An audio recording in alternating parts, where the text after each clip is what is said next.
Hello there. Welcome to part 3, and let's wrap this thing up. On this part of your your notes, problem number 5, they're going to show you two ways to solve um, how to add or subtract a polynomial. Now, I have a big preference of the horizontal method, which is number 25. So that's what I'm going to show you. I find the vertical method confusing. If you want to look at it and learn it on your own, that's fine. These are the same two questions. I'll take you through the horizontal method.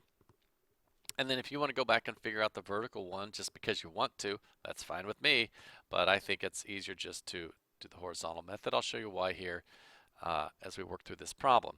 So I'll skip 24. 25 says, write the simplified form of this. So you have two polynomials here. You have negative 4m cubed minus m plus 9, parenthesis, minus this trinomial, 4m squared plus 9 minus 12. So the first thing I'm going to do is I'm going to rewrite the first polynomial, negative 4m cubed minus m plus 9. Now here, what I'm going to do, I'm going to insert a negative 1 there, or minus 1. I'm going to change that. One thing I should do here, I should have changed that to plus negative m plus negative. It's just going to make our life a little bit easier. Now, this is minus 1, so I'm going to make that plus negative 1 there. Minus 1 becomes plus negative 1. Leave that plus sign and make that plus negative 12. Now, here's what happens. Okay, we bring this sign here, this plus sign down, and we distribute this negative 1. It's negative 4m squared plus. Distribute the negative 1 here. Negative 1 times m is negative 1m. And here's usually where the mistake happens. Negative times negative is positive 12. That 12 right there becomes positive because it's minus negative 12. Now, what you do is you now look for like terms, and it's easiest to go in descending order by exponent. So the highest exponent I have is the 3. Well, the first thing I want to do is put a line under the 3. And I'm going to look and see if this next term matches m to the cubed, m to the third. It does not. So I put 2 lines there. Does 9 match either of those? It does not, so I put 3. Now I see I have m to the power of 2, but I don't have a m to the power of 2, so he gets 4. Here I have m to the 1, which I had an m to the 1 right there. All right, so that actually matches this one. So I have these two have a matching number of lines underneath. Those are like terms. The 12 matches with the 9, so that gets 3. So I've identified my like terms based on the number of lines. So write in standard form, which means descending by exponent. You want to write your answers in standard form now. So my highest exponent is the 3. So it doesn't have a match, right? It's the only 3, a power of 3 in this problem. So I just have negative m to the power of negative 4m to the power of 3 plus. So I'm done with that one. And I like to cross them off or check mark above when I'm done with it.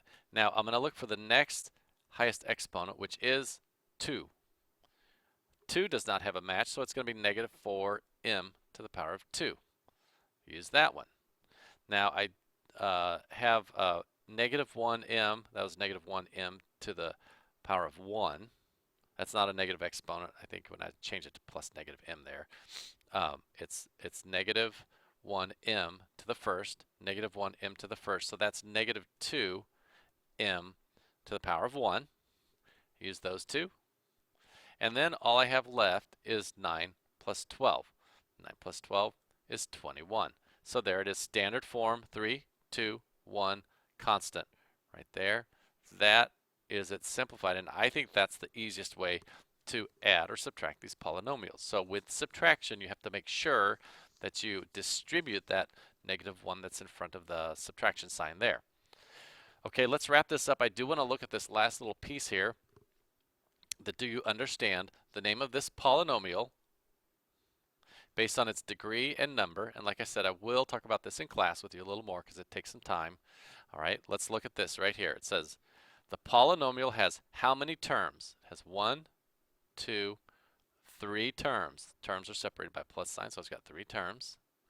The greatest degree of a term is 2. That's the degree. All right, so it's second degree.